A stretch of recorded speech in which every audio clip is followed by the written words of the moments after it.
My guest on the Europe Conversation this week is Antonio Campinos, President of the European Patent Organisation. He says while Europe has lost competitiveness over the past 2 decades, there are opportunities in the United States, given current political tensions, where potentially talent could come back to Europe. Antonio Campinos, President of the European Patent Office, thank you very much for joining us on the Europe Conversation. It's a pleasure and honor to be here. Thank you for the invitation. Well, tell us a little bit about what the EPO does. The European Patent Organization has a European DNA, but is an international organization. And when you look to the world, it's the sole international organization who provides substantive examination of patents. When you think that you have created a new technology, when you think that you have a new invention, you will seek for protection.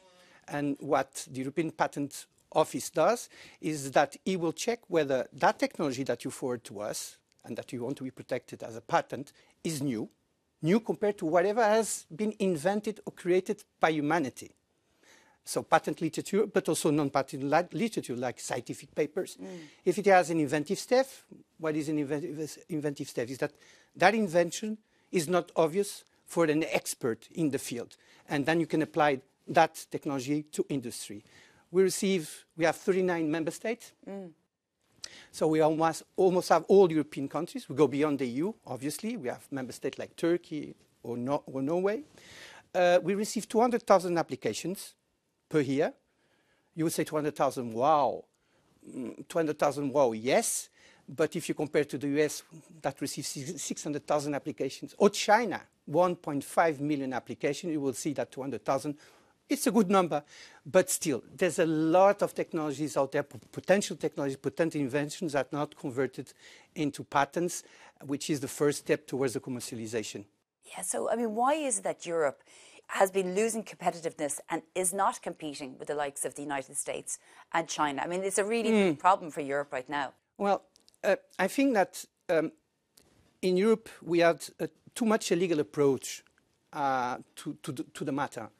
Patents is very much taught in your universities on a legal perspective. In the US, it's rather the contrary. It's very much linked to the technology. So the approach is totally different. That's the first thing. The second thing is that, of course, we struggle into bringing ideas into the market. And the patent is really at the middle road. We have like 700,000 scientific publications per year in Europe. To give you another comparison, the Americans would have 500,000. The Chinese, 900,000. But when you see then the patent application, you will see that we struggle to convert all this knowledge into successful commercial viable products. And why is that? I mean, so we have these sort of ideas, but we're not able to translate it into the market. Well, we have a different risk appetite than the US, for instance. The US do not fear to fail. Failing for the US is the first attempt to success. Yeah. Here in Europe, we have this approach of when you fail, you are like almost a marginal. So, and we applied that way of seeing the world to everything we do. So, for instance, if you want to invest in a new technology, you want to be reassured that it will be a success. But you never know. You don't know. Exactly. And most probably you're going to fail. Now what we need to do is, of course, like we discussed again on the Draghi report, I'd say that we're missing 800 billions to be a par with the Americans. But when you look at the structure of this investment, it's much more what we call seed capital, so early stage capital, when you are creating your startup. What we struggle is to scale up, to gain dimension. And then we need more funding. We need more risk appetite, because if you want to be sure that you're going to have a successful scaling up, I mean, maybe 1 in 100 startups created will be successful, will be one day a 1 billion startup, what we call a unicorn. So we need to invest more in the scaling up, and 2 more things. First, retaining our startups. It is estimated, I think, that 30%, it's on the Draghi report, 30% of our unicorns, so 1 billion euros startup, so to say, move their headquarters abroad, mostly to the US. So we need to retain them. You know, the Americans have a logo. They say, invented here, produced here. Yeah. So we need to start thinking the same way. What is invented in Europe needs to be produced in Europe. And now with the geopolitical tensions, we might even have a strategic opportunity to attract talent, attract researchers, attract talented, gifted people from the US to Europe. But where do you think the EU can maybe seek opportunities given the political atmosphere at the moment? As I said, I think that we need to rely more and more and more on ourselves. There's a limit to what we can rely on ourselves. For instance, we don't have raw materials. We have little raw materials, so we need to diversify to whom we buy the raw materials that we need to build the ships that are so important for the electric cars. So we need to look into ourselves, look into the single market, the internal market, and remove any administrative barrier that still exists when you want to import and export within the external market. And believe me, there's a lot of barrier. First barrier is the lack of trust. So if, for instance, you want to develop a new technology and you need to apply for funding, for public funding to the IC, ESMEA, who are doing a terrific job, by the way. I mean, the number of formulas that you need to fill, the number of declarations you need to provide, it's like 20% of the time that you should be dedicated to investigation to filling form. We have to stop that. We need to cut the red tape. We need to simplify our legislation. So the criticisms of the EU is constantly about red tape. I mean, regulations are important, but is it essentially that we're not matching the regulation with the innovation? I mean, in a way, I think that it went too far. Okay. It tilts the balance in one side. For instance, if you take our competition law or competition rules, they are there to protect free competition, good thing. They are there to protect consumers, good thing. But tell me, how many tech giants we have in Europe? In the IT area, for instance. How many big providers of cloud services we have in Europe? So maybe the competition law should be when we compete within Europe. But we need to create the right incentives to create technological giants. If you look at the 50 most important companies in the world, Europeans, we have 4. And this is also because of the competition law. So we need to see where to apply this competition law. As I say, if it's within the single market, it's fine.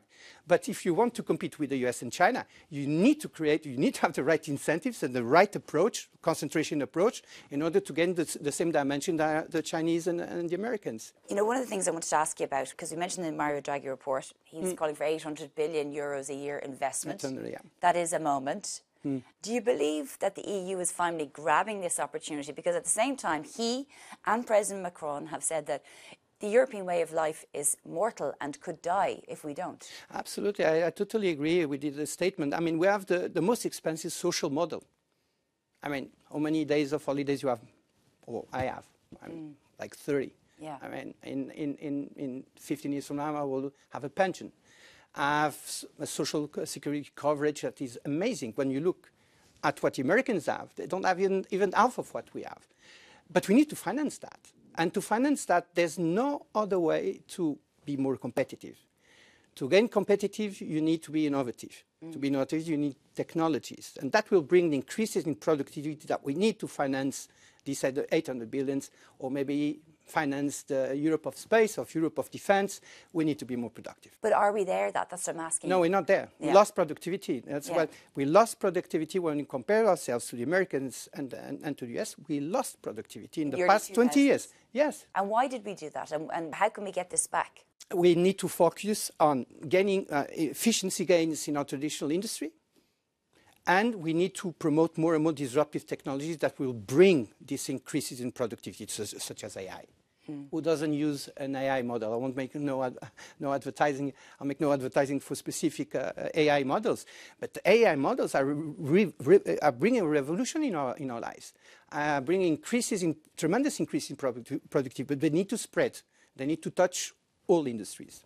I want to bring you back to the political situation that we're in now with the United States.